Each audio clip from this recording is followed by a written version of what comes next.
Hello. My machine is giving me some trouble, which is unfortunate since this is the beginning of the end for lectures, and we are ending with what I would prefer to call opiates, as you know, and the book and most of the world has moved beyond me and calls it opioids. It's not a very challenging chapter. I find it remarkably well balanced. Usually there's hysteria regarding opiate addiction. And this book is not very prone to spreading that hysteria, which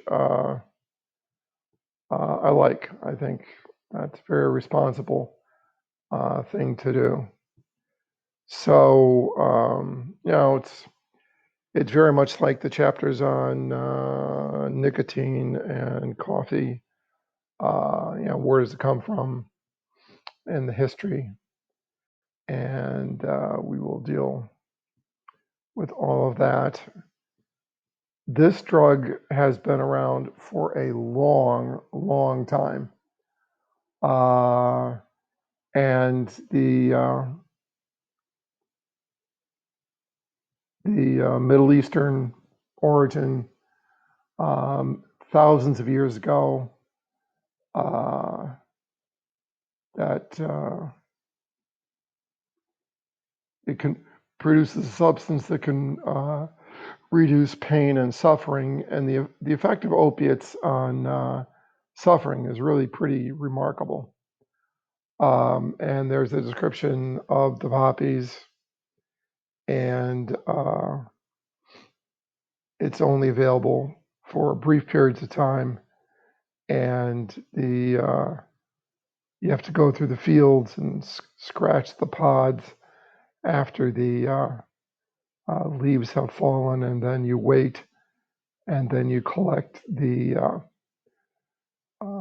oozing residue, which contains lots of interesting things. So I've given you links to a few things. We've seen this much earlier in the course. The Ebers Papyrus, and it's from Egyptians, and it's not filled with religious dogma and weirdness. It's a lot of good stuff about herbs and the treatment of real medical conditions. And it's from it's from about 1500 BC, and it's the real deal. And the Egyptians, in some ways, had their act together. I have provided you with a picture of the pod that has been scratched, and there's what's collected.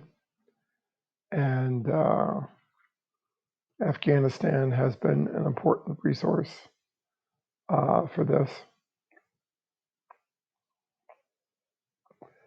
And the poppy seeds legally obtained. Whoa. Oh, sorry, there we go. From our friends at McCormick. I like to get my herbs from them. And you know that there's some chance of scoring positive on tests for morphine if you've consumed a fair number of these, including poppy seed bagels. Oh, and there's the flower. Poppy seed flower. And poppy flowers are associated with honoring war dead in World War I. on our side of the conflict. So that may be it. We'll come back to that next link in a little bit. So early Egyptian and Greek cultures were largely very positive about this, and there's a quote from Galen. Geez, it could do everything. The Greek and Roman knowledge of opium went away in the Dark Ages, but fortunately we had the Arabic world, and they were more than happy to use it, particularly since there were other drugs that some cultures used for recreational purposes that they couldn't use, and opium was legal for them. And drugs in the media, if there isn't a heroin epidemic, why do the media keep saying that there is? I'm very impressed with this chapter. Very calm. And there's fentanyl, which is frighteningly more potent than morphine. And you misplace a decimal point there, and you're probably dead.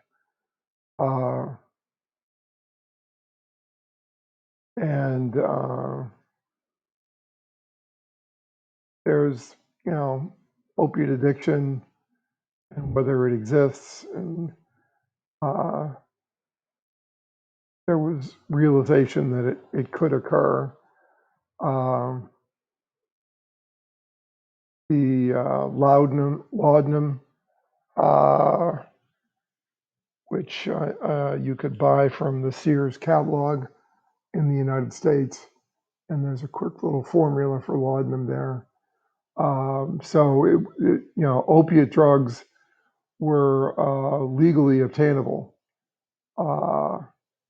and that led to some forms of addiction. Interestingly, women seemed to be more prone to some of that.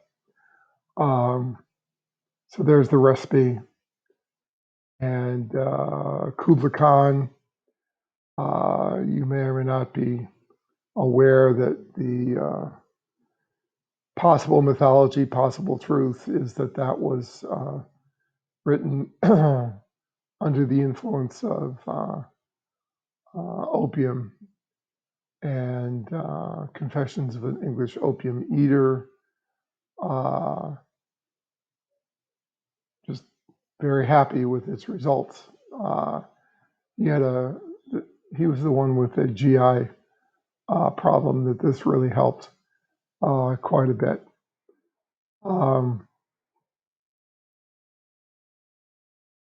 So I don't know if you've ever taken an opiate. I have after hip surgery, and they also gave me some after my more recent ear surgery. And it really works. It really alleviates, pain and more importantly, suffering. There's a book that I recommend unto you by a researcher who was very important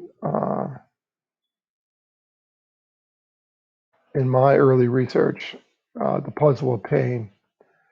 And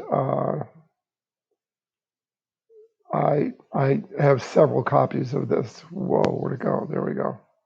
Ronald Melzack.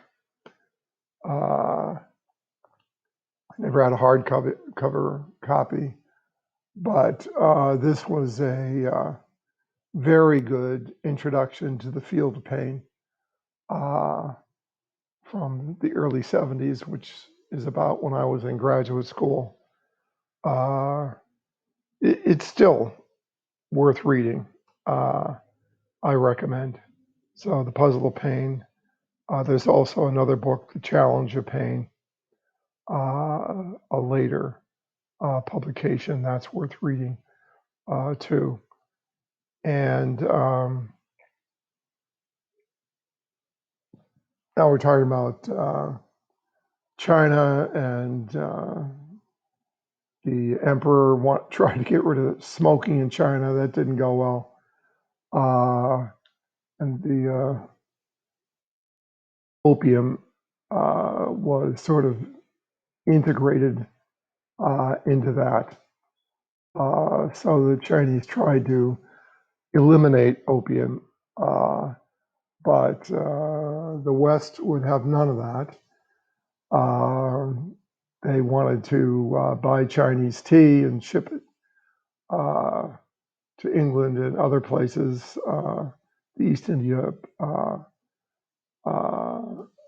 Company was important, and they would just go to India, and thus East India, and get opium and derivatives crafted there, and then shipped it to China. It was a huge, huge, huge trade. So the number of chests of opium, each about 120 pounds of smokable opium, increased from 200 in 1729 to 5,000 at the century's end. And that's, I believe, a day. Yeah, that was serious, serious money. The emperor made a fatal mistake. He hired an honest man. That didn't go well. The British didn't like that. We didn't like that either. We don't get a lot of press in this, but we were involved. And eventually, Great Britain got their act together. I have provided you a link with our involvement in the opium trade. And it's not very different from what the book says about the East Indian Company. But here we have America's first multimillionaire, John Jacob Astor, who you may have heard of. You really should have. He was an opium smuggler. Yeah. Same motivation, trying to buy tea and pay for it with opium. And then we start figuring out what's in opium, and we get morphine and codeine, and there's a little block of it with penny, and eventually we'll get to heroin,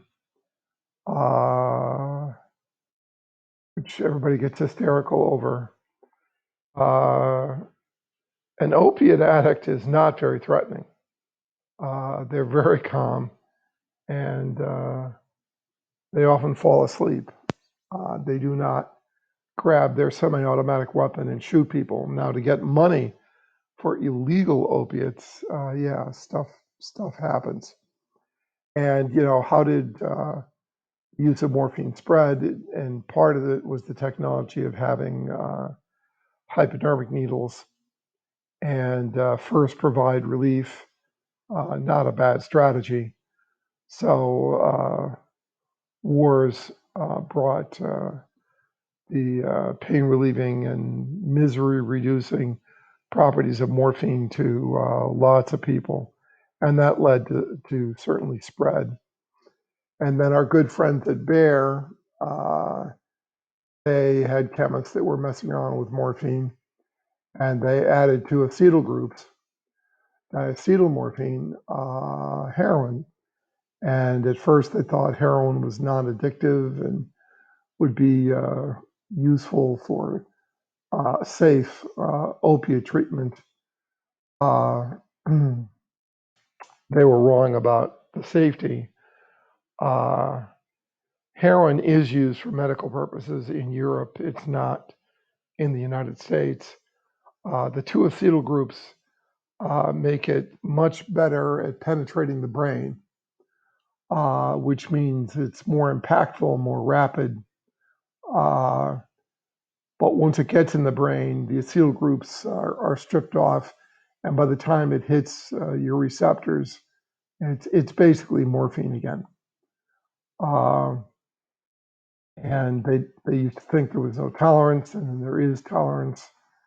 And the Harrison Act, which we certainly ran into earlier, comes up here, and how this act, which was not intended to control the use of opiates, is really a taxation thing. How the unintended consequences of that and Supreme Court decisions combined to affecting the government's treatment of opiate addiction. And there's a nice paragraph there. The physicians used to be a source of opiates, and it was safe and cheap. And as we'll see, the Sears catalog provided us with laudanum at really cheap prices. Morphine was cheap. One estimate is 10 times, is a tenth of as expensive as heavy drinkers, 25 cents a day.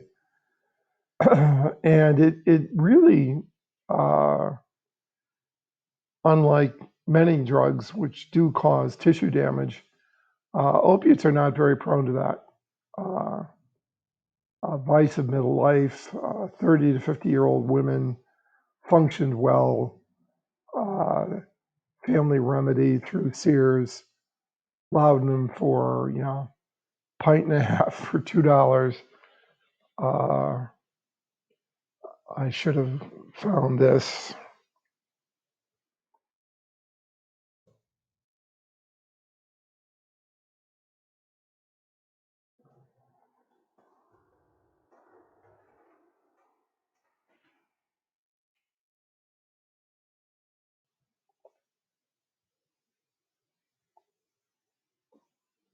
And there we go. So there's laudanum. Tink, USP strength. Geez, that's pretty amazing. We were very relaxed about providing opiates for many, many, many reasons, including quieting babies and soothing coughs. We used it for many things. And the Harrison Act changed how you could get it legally, and there's the Supreme Court doing its thing again. And heroin was much more expensive if you got it illegally, and that is certainly still the case today. And here's a drug that I have probably used in my research more than any other, naloxone. It is incredibly safe to take. You would be hard-pressed to cause damage to yourself with naloxone, but it is stunningly potent in blocking the effects of opiates. It's an opiate receptor blocker, primarily for mu receptors, that's mu receptors, which are discussed later in the chapter. And its relative naltrexone is used for a number of purposes, including long-term treatment of opiate addicts, and even alcoholics. I think it's very safe. Uh, the state was giving these away without prescription. I don't know if that's still the case. And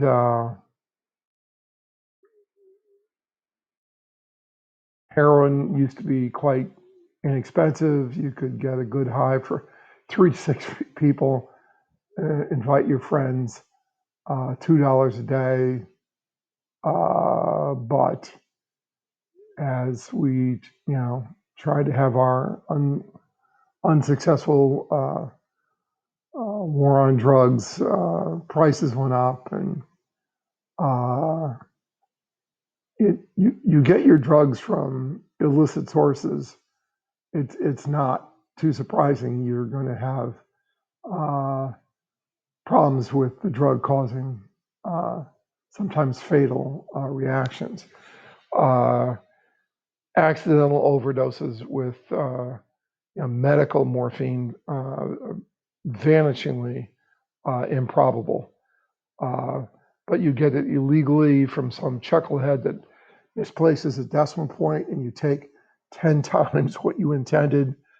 You take 10 times as many aspirin as you intend. You can die too, but you can get aspirin from legal sources. And there's the Rockefeller laws that mandated huge sentences. And Vietnam, a war I didn't go to, but it was my war. And heroin was unbelievably cheap and widely available in Vietnam. A lot of vets took it, but surprisingly few of them came back to the United States with addictions. There's 1971, the year I graduated grad school. A number of troops were using it. 5.1% of 100,000. That's less than I might have predicted. But only 1 to 2% were still using 8 to 12 months after coming back. Now, part of this may be related to learning theory. If you want to understand addiction, you really should take a course in learning and behavior, which I am concurrently teaching with this one online. Turkey was and is still, not Turkey, but the Middle East. Afghanistan is a source of opium these days.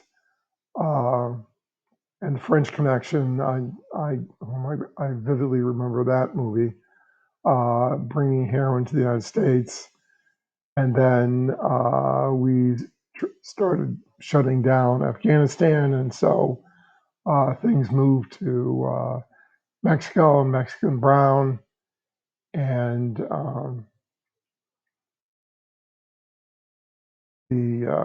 boy, I cannot get my head around being so into a drug that you would administer it to yourself in a vein. So many ways for that to go badly, and you can see it's brown. So where does opium come from today? And Afghanistan is still popular. I'm sure the Taliban fans of that as a source of revenue. And here's another voice of reason: opioids, less hysteria, more information. Oh my God, you combine an opiate with something else, you're looking for trouble. The use of heroin and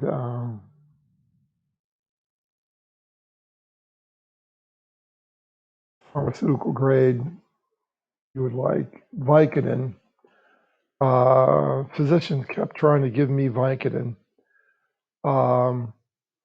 And I think I've already mentioned the popular television show House, where House had chronic pain, and he was taking Vicodin like M&Ms and combining it with alcohol.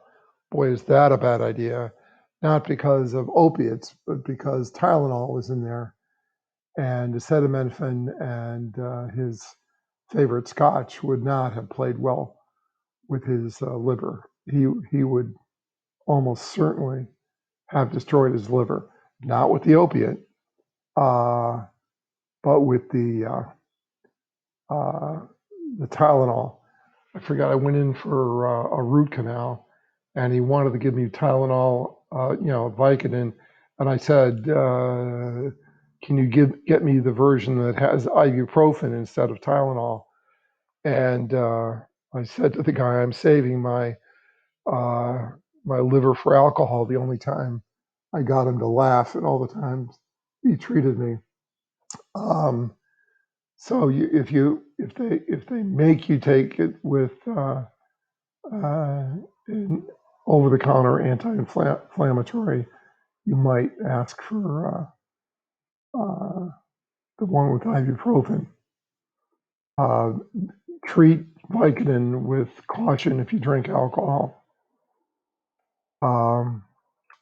And prescription opioids, and it's still a huge, the OxyContin story is still huge, and certainly a lot of people did become addicted.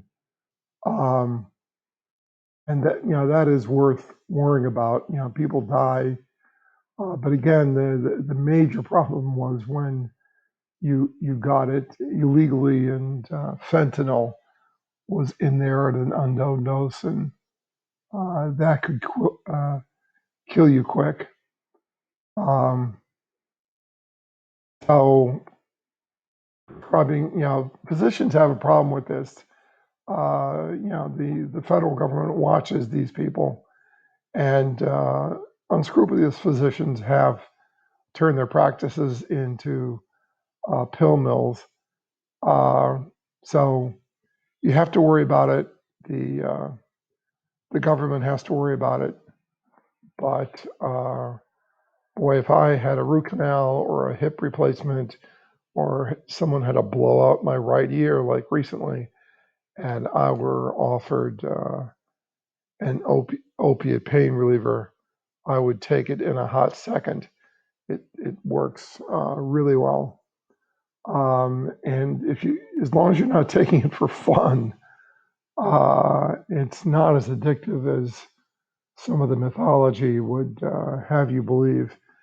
So there's morphine and codeine, which are both in opium, and there's our friend heroin from the Bayer company, um, which is basically the same molecule with modified so it penetrates the blood-brain barrier more effectively. And there's lots of drugs. Um, there's oxycodone and hydromorphone, dilaudid, hydrocodone, codone, uh, fentanyl. Used medically, no worries, but used recreationally, it's a bit like playing Russian roulette, I believe. So there's opiate antagonists. I've already mentioned naloxone or Narcan. And I had a video, which I cannot find, but I overdosed a rat with morphine, and it was catatonic.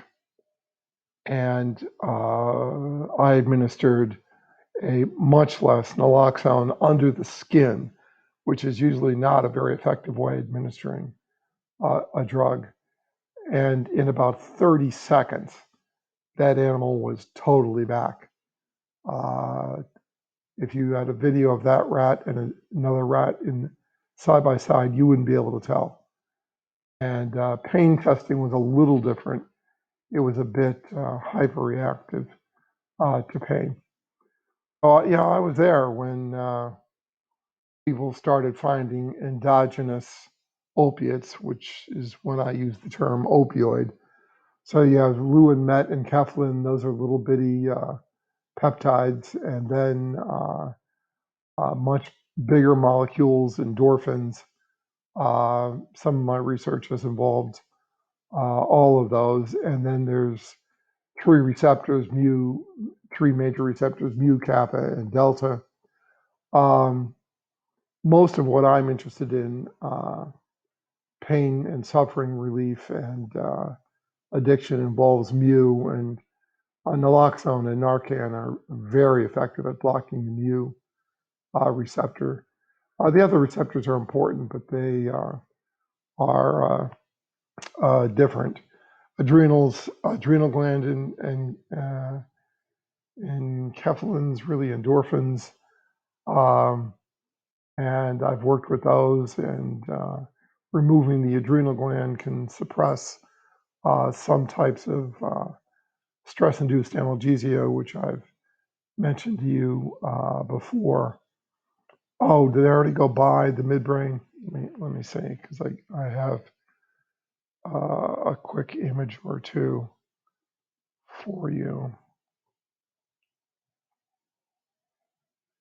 So let me just lay this on you. At this point, I may have skipped over it. So you've already seen this, my research with brain stimulation. It's a slide from something you've already seen. So there's the periaqueductal gray, the hole in the middle, that's the aqueduct. The area around it is the periaqueductal gray. This line goes just above this nucleus, the dorsal raphe nucleus. So unfortunately, the dorsal raphe nucleus is in the ventral area because it's below the dorsal area. And as you can see, naloxone is effective in impacting on ventrals, stimulation-produced analgesia, not dorsal. There's a little animation here. Dorsal not blocked by naloxone, no tolerance to dorsal, and no cross tolerance with opiates. I was so wanting that UCLA lab I was in to study dorsal, but they would not, because everybody was hysterical about opioids. Ventral, blocked by naloxone and naltrexone. Tolerance and cross tolerance. Yeah, I really think the world would have been a better place if we had paid more attention to the ventral, which of course, because I've mentioned it a few times, is based on endocannabinoids, drugs related to marijuana.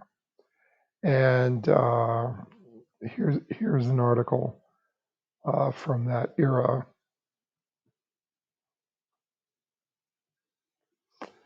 Evidence for opioid and non-opioid forms of stimulation produce analgesia in the rat.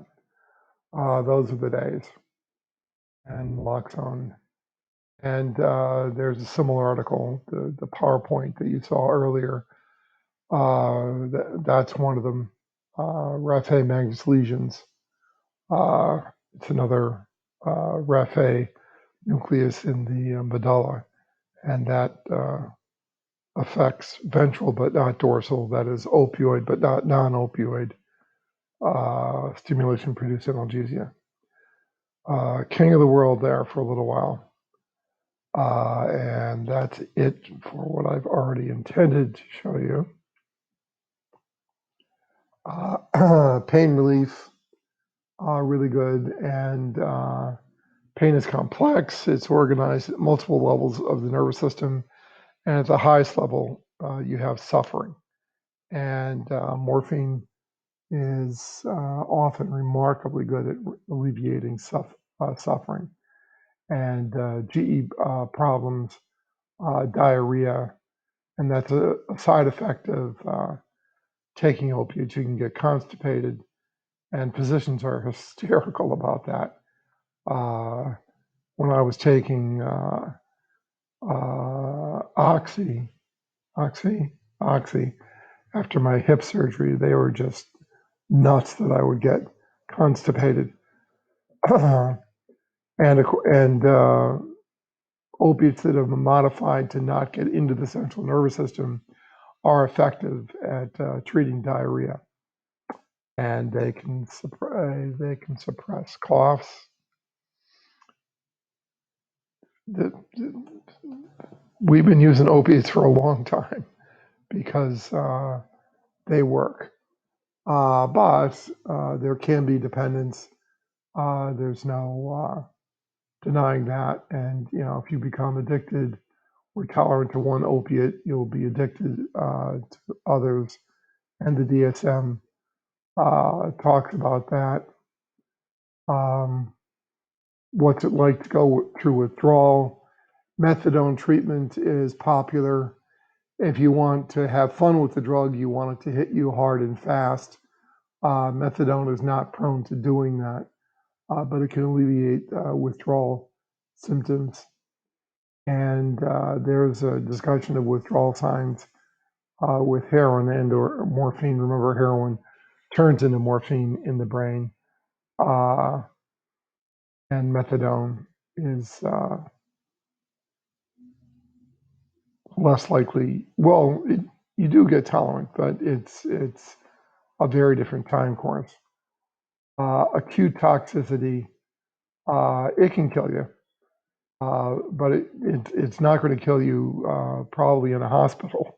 It's going to kill you because you've mixed it with something, or you've gotten it from an illegal source that has like a decimal place misplaced for fentanyl, and naloxone can literally bring you back from the dead. Oh yeah, opiates can cause nausea and vomiting. That's not totally uncommon with opiates. Sometimes it's so severe you really can't take the opiates. My mother used to hallucinate on opiates. That's a different receptor type than the mu.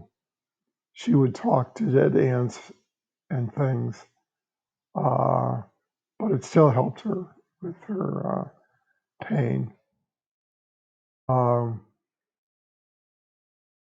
There is no scientific evidence that exposure to opiate drugs causes long-term damage to any tissue or organ system. Yeah.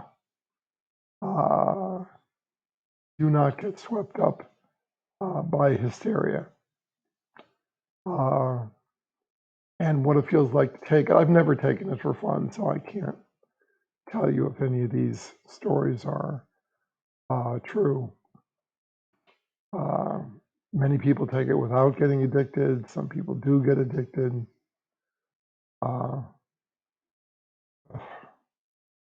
Still can't imagine taking a drug by that mechanism.